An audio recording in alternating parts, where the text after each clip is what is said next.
Next on Meet the Farmer TV, Dr. Merrigan at JABA. This program is a production of Meet the Farmer TV, LLC, in association with Planet Earth Diversified, Melly Productions, and Leslie P. Jenkins Photography and Graphic Design. Meet the Farmer TV is made possible by Culpeper Media Network, helping to preserve the agricultural history of Virginia.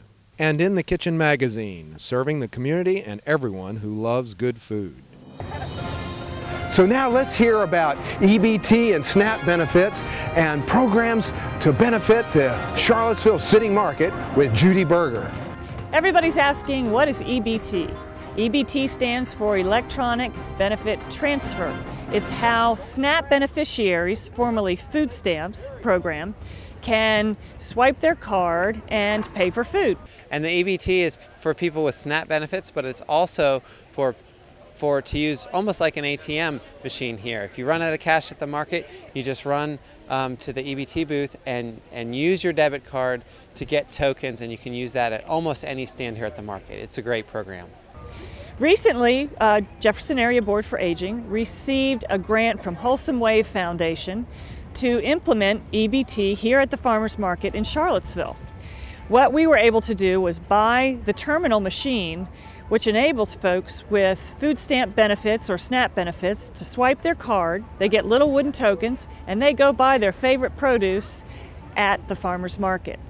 Along with the EBT from Wholesome Wave, they gave us funds to add an extra incentive for SNAP beneficiaries to come to the market and get some healthy produce. We'll do dollar for those numbers that they spend, up to $10 each Saturday. So if you're spending $10 in your EBT money, guess what? You're going to get $20 worth of fresh fruits and vegetables. So in our first year of doing the EBT machine here at the market, we have about 95 to 97% of the farmers participating. Because we take SNAP, we've definitely had more customers. We've had new customers that we haven't seen before who have used the SNAP program, and I think they've gotten new foods, healthy foods that are also providing them with a healthier diet.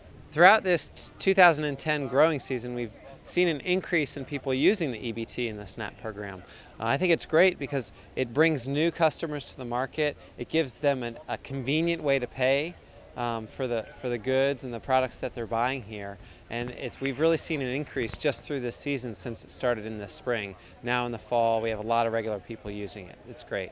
So a lot of folks are asking why JABA, an area agency on aging, is getting EBT going at the farmers market. Well, the answer is so simple, it's amazing. We feel like nutrition is the best way to get a good edge on the aging process. And so if we make good, nutritious, local food available to everybody, every income level, every age, then we all benefit. We all age more healthy. So JABA is very dedicated to providing access to low-income individuals for the good, healthy local food. We've received a lot of support from USDA in this venture. In fact, Dr. Kathleen Merrigan just visited the JABA main office this past week and awarded JABA with another grant to be able to use local food to provide access to low-income families and individuals. And their support with this has been outstanding. Well, first of all, let me just say that JABA has a history of doing things around local food and healthy eating and allowing seniors to age in place in a viable, exciting community way. And I've really loved reading about the organization, and I was just handed this publication that we helped fund at one point, Meals Programs Feeding a Crowd with Local Foods. So I'm looking forward to bringing that back and studying it on my way back. But what we're announcing today is a grant of about $55,000 to JABA. And what this is going to allow JABA to do is look into the feasibility of building a bulk freezing and frozen meals operation in Central Virginia. We know Virginia grows a lot of wonderful food, and people would like to be able to have it longer than the actual growing season. How do you extend that season and keep farmers in business in your state? This is a wonderful example of the kind of creative thinking we need communities across the country to engage in. And so in Washington, a lot of times we're talking about millions and billions and trillions these days, but sometimes a little grant given to the creative group of people can make all the difference in the world. And so this is to conduct a feasibility study to figure out how to move forward in extending the local foods programming in this state, and I think it's really great. Increasing access to fresh, healthful foods and food deserts with few, if any, grocery stores nearby is a top priority of this administration. In fact, our First Lady has led an effort to put in the FY11 budget process, it's not through yet, a proposal for a healthy food financing initiative. That's a combined effort between Health and Human Services and Treasury and USDA, the Department of Ag where I work, to combat food deserts across the country. So with JABA's commitment to locally grown foods and the farmers who produce them, I also want to mention that 62% of this year's awardees nationwide will recruit and train the next generation of small farmers and support the continued viability of current producers. Now, this isn't the first time that USDA has recognized the vast impact of JABA's work, and I'm assuming it probably won't be the last time because you guys have figured out how our programs work pretty well. You've got a congressman who's knocking on our door pretty regularly saying, how about it? Your congressman has been a real advocate. I just want to note that his district director, Ridge Schuyler, is here, and is that not a movie star name? I mean, all the way along in the drive, we're like, who is Ridge Schuyler? We want to meet this man.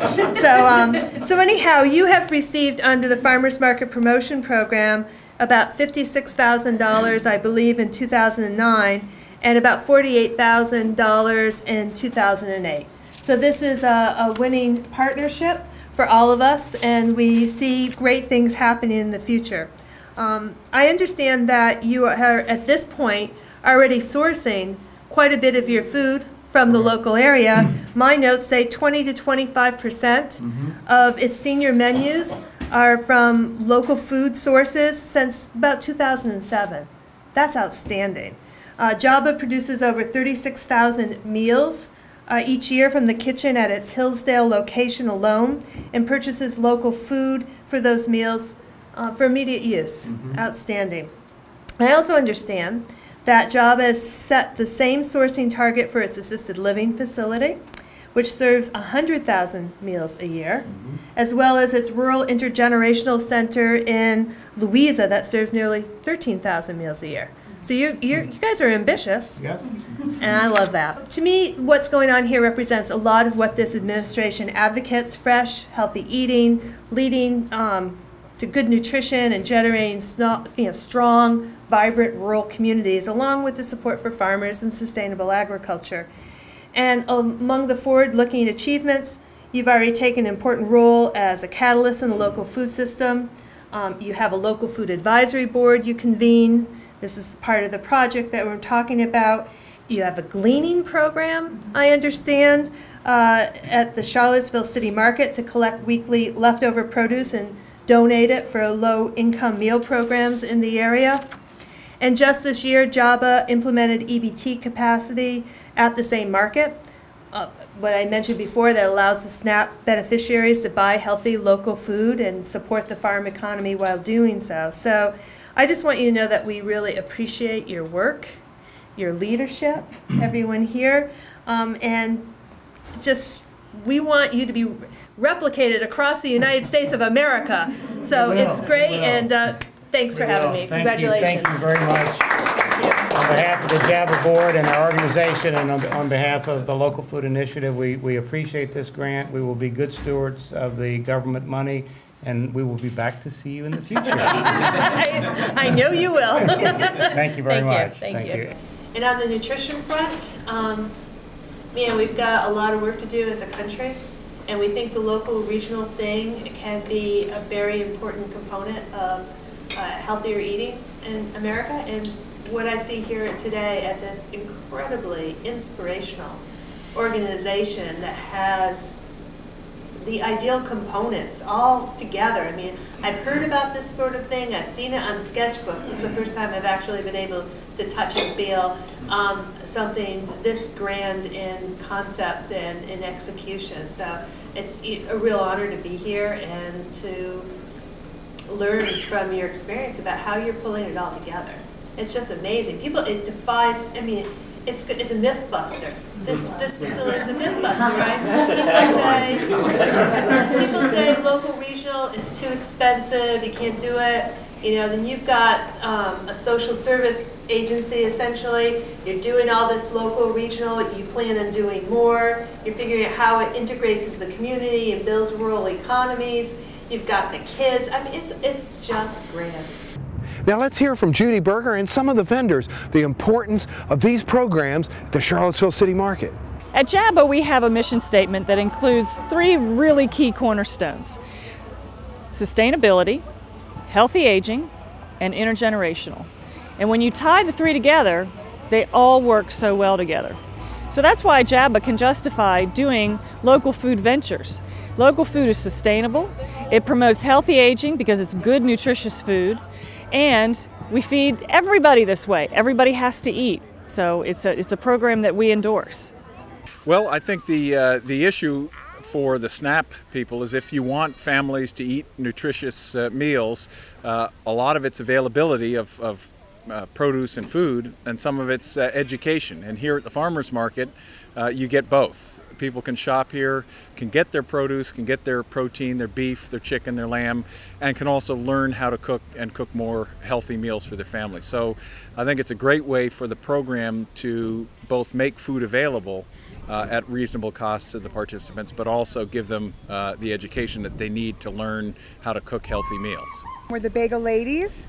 We run the Bagel Ladies Cafe here at City Market. We use the SNAP tokens as well as all the tokens. It just makes it easier for people to be able to buy you know, the different things that are being offered at the market if they don't happen to have cash on them. We source organic ingredients wherever we can get good quality organic ingredients. Because we're a certified organic producer, we need to, for the most part, make sure that 95% of our ingredients are certified organic. So for the other 5%, we will source from the wonderful farm of Planet Diversified. Michael and Leslie provide us with chili peppers, for example, and on occasion cilantro and things like that that we use in some of our bagels that make up the other 5%. The City Market has been an excellent source of revenue for me this year. It's been very good. Yes, I accept EBTs. How's that been? It's been pretty good for me.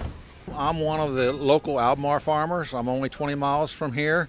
You know, your support of me supports your tax dollars inside Albemarle County. I pay taxes just like you do right here in Albemarle County.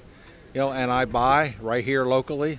You know, so I appreciate people that turn around and buy from me. It's been a good program for us. I mean, it's been easy to participate in. It's the volume really varies. You know, some weeks it's $50 or $80, and today it's $5. But it's easy to participate in, and I feel like overall it really just brings more sales. You know, if there's people who don't have cash or don't have their checkbook, it's convenient to have another way for them to spend some money. I think what I like about this and what we do at the other market is a combination of a food assistance program with also just a convenience for regular paying customers. I think that's a good way to kind of justify the machine and have sort of help generate the volume that sometimes can make the fees lower. And so we've really been pleased. We feel like it's easy to participate in. We get about half just people who are just using their regular, whatever it is, ATM card or debit card, and then pretty many have these low-income programs that are customers I haven't seen before who are spending money that we probably wouldn't have gotten before. I mean, it's beneficial because some people usually pay with a credit card or debit card, so it's easier for them to keep all the money here in the city market. Basically, we try to keep as low chemicals, pesticides. We try to go organic, but it's hard now, so that's pretty unique about us. We just keep it fertilizer and the minimum pesticides possible. JABA realizes that we can't accomplish our goals alone, and so we look at a synergistic approach to solving community challenges. We want to team up with as many local organizations, nonprofits, even businesses who can help us reach our goals together. Because with synergy, the goal is met and it benefits everybody around, not just one organization. So we team up with several nonprofits in the area, also businesses, other organizations who can help us achieve our goals. We work with UVA, we work with Children, Youth and Family Services, we work with Community Obesity Task Force, we work with economic development, we work with the local government, because we realize that we can all reach our goals better when we're working together. So when we sit down to solve a problem in the community, we want the whole community at the table. Every organization in a community has its own specialty. When you bring all those specialties to the table, you have an amazing group of resources that everybody benefits from. Rather than having to look outside your community for resources, look inside your community for resources, because they're right there.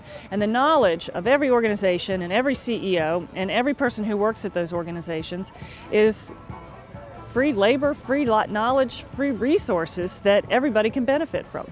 So when we're talking about members of the community, we can't forget farmers. They not only bring the food to the table, but they bring a lot of knowledge as well as food entrepreneurs, people who are in the food business, people who are growing food. They see a different perspective than those of us who sit down to eat. And so you got to bring them to the table, because they're going to teach you things you never knew were out there. Well, I grew up here and we were farmers for a long time before we became educators. And we sold produce at the city market 20 years ago. And so we're just happy to be back here and happy it's still around. We're making a fall root vegetable sandwich, and it's got beets and sweet potatoes, carrots, purple cabbage, collard greens, garlic.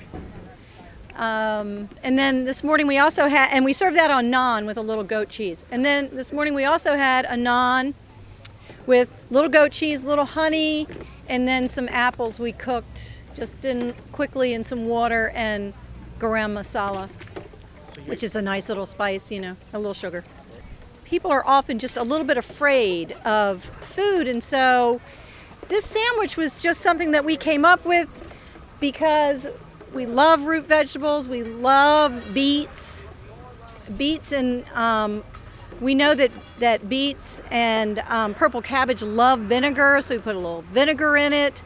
It makes everything pop, it makes the color pop.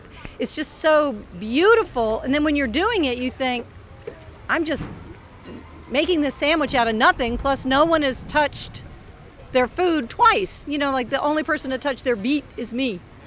Between it coming out of the ground, me peeling it, and then slicing it. So just that. Plus, this cute little grill we have, this little stove we have is so neat. And so that's why we can cook in front of everybody, because it's got 3 burners and that great griddle on it, and so it just makes it really splashy. We're just trying to teach people to eat the food that's available. You know, garlic is always available, but these fall crops are beautiful and so easy to use. And, you know, find these vegetables, and we're happy to show them how to cook them, and we're happy to, you know, be here using local stuff, because, you know, we have all this, we might as well, you know, use it. And we've got the food hub, which puts it all in a central place to be able to go, so I don't have to chase down Radical Roots or any of those guys. I just go to the food hub and they've got everybody's stuff. With the growth of demand for local food means increased local economic development. As more people say we want local food, farmers are able to grow more local food. They can respond, they can offer jobs in the community, they can support the community by making a living, and they're providing a really good diet for all of us. JABA started getting involved in the local food scene about 4 years ago. And since then, we've not only seen people buying more local food, but we've seen people taking more opportunity to build economic development using local food. You've got folks here using the EBT machine and spending money out of their pockets. You have folks going to grocery stores asking for local food. You have people going to other markets. Markets are cropping up everywhere because there's demand for local food. You have business entrepreneurs who are coming in to say, you know, look, we send out 50,000 meals, like JABA, for example, and we buy those meals from somewhere else. Why don't we produce those meals using local food? So the economic development just keeps growing and growing. You have more people not only making food, but you have more people buying food and making added value for their food. And so you've got jobs in the community that are coming as a result of it. You've got better nutrition. You have economic development, and the money is staying right here in this community. So I go to the farmers market one Saturday and I spend $20 on local produce. That goes into our farmers' pocket. They employ people to help run their farm, and they also spend money here in the local neighborhood. So that $20 compounds over and over and over in the community. Whereas when you go to a supermarket, you're supporting farmers in California. They don't spend their money here, so the logic isn't quite as good to buy non-local food as it is to buy local food. Not only that, local food is picked in its ripest part. It is healthy, it is delicious, it's got a higher nutrition content in it, and helps the local economy as well. My name is Rodez Anderson. My wife's bakery is Cricket's Baked Goods, and she does all the baking. We've been here on the market, I guess she's been on the market about 10 years now, doing baked goods and just general stuff like that. I'm the 5th generation on the family farm. We do a commercial greenhouse that we sell retail and wholesale with. And we carry a line of herbs, bedding plants, vegetable starts, and some nursery stock, as well as doing patio pots and hanging baskets. My daughters would be the 6th generation. But the family farm has supported itself through timber and cattle. It used to be dairy. It's now a cow-calf operation. We also have timber and hay, as well as greenhouses. So it's been a kind of diversified operation over the years, and it's actually grown to be several different near-profitable enterprises, self-contained. By having a diversified income base, you have income year-round, which allows for the family farm to be more or less self-sufficient, which allows it to be a continuing enterprise. A lot of the youngsters are more interested in the computers and sitting in an air-conditioned building and not having to get out in the cold in the wintertime or in the heat in the summertime. We try hard to cater, particularly here in Charlottesville. There's a much greater demand for specialty products and some of the herbs particularly, and I try very hard to fill that niche for the people of Charlottesville for the specialty herbs that they may not be able to find somewhere else. If there's a way I can find the seeds for it, I'm happy to grow it for them so that they can have their traditional herbs from their homelands, because you get people here, it's such a melting pot from India and China, Vietnam, Hong Kong, and as well as the Americans that are local here. There's such a variety of the cuisine that it's very hard to find all of the herbs anywhere locally. So that's a niche that we feel that a lot of others don't have in this area. I'm Barbara Brimelow, and we run Bivey Country Bakers, my husband and I. He's mainly the baker, but I help him. And we're here every Saturday, and we do other markets around the area during the summer months, and we bake good bread. The EBT is exposing families to the situations of market and what's happening on the farm. The families who are using EBT usually just go to the grocery store to get their product, and now they have another experience of coming to a market, buying fresh produce, taking it home and growing it and sharing it with their families and cooking it up. And plus it's a process of the whole educational piece of this is where it comes from, this is how you prepare it, this is the nutritional value versus buying it in a plastic bag. The EBT program has really been a great help, especially for those that just bring credit cards, carry not cash, and it's been a help to them. Also for the ones that get the SNAP tokens for the poor people, it's been a great blessing to them also.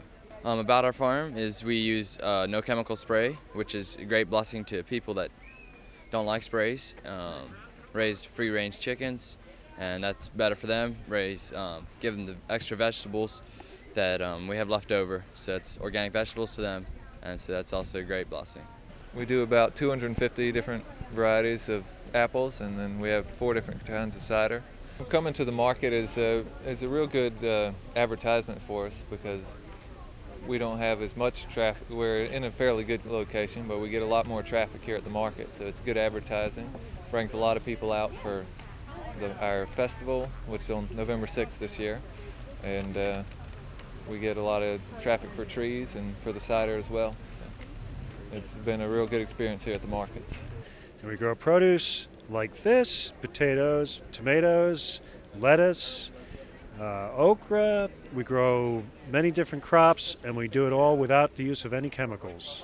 Our secret fertilizer are autumn leaves, and we put many, many leaves into the ground, and we use leaves as mulch to save on the use of water also. I'm Bill Cason. I've been retired for 20 years, and the city market is my hobby.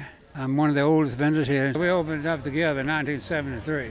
I'm Corey Rush. I work for my great-grandfather. He started this Charlottesville City Market. I like to just keep it going. You know, he's got 7 brothers. They all been out here since they was about 15 years old when they got out the military. I like to encourage all those younger people to get out here. It feels good to help your community and to know the people you're buying from, to know the quality of the goods, to know people are going to stand behind what they make, and you're going to actually have a story to tell about where you got those tomatoes or your glass or whatever it is that you're buying at the city market.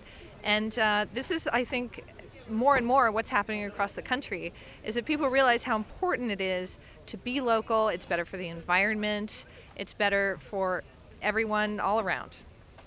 I do encourage a lot of people to come out here. I mean, I had taken some college classes like public speaking, and seriously, this helped me out a lot because I had talked to, like I say, complete strangers, and I mean, I feel like I'm part of their family already. Yeah, I would like to encourage people to come out, enjoy the market, and buy things if they can possibly scrape up the wherewithal. The city market lets me come and give people an idea of what to do with some of the produce. I call it produce of the week because I try and come weekly on Saturday mornings, and I'll prepare a dish, give out samples, and hopefully inspire people to go buy some of the produce they see here.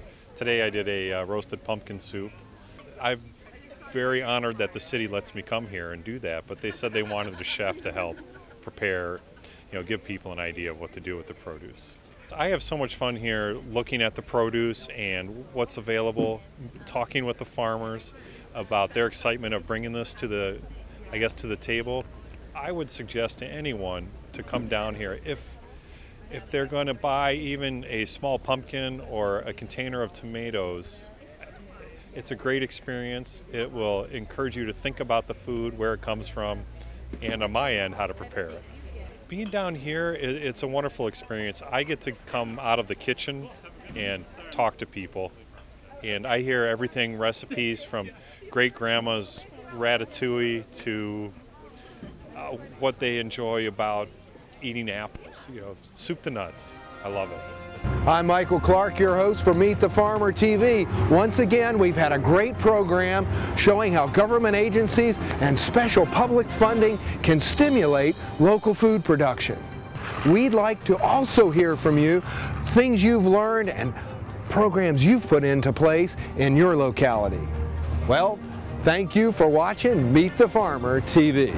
This program is a production of Meet the Farmer TV, LLC, in association with Planet Earth Diversified, Melly Productions, and Leslie P. Jenkins Photography and Graphic Design. Meet the Farmer TV is made possible by Culpeper Media Network, helping to preserve the agricultural history of Virginia, and In the Kitchen magazine, serving the community and everyone who loves good food.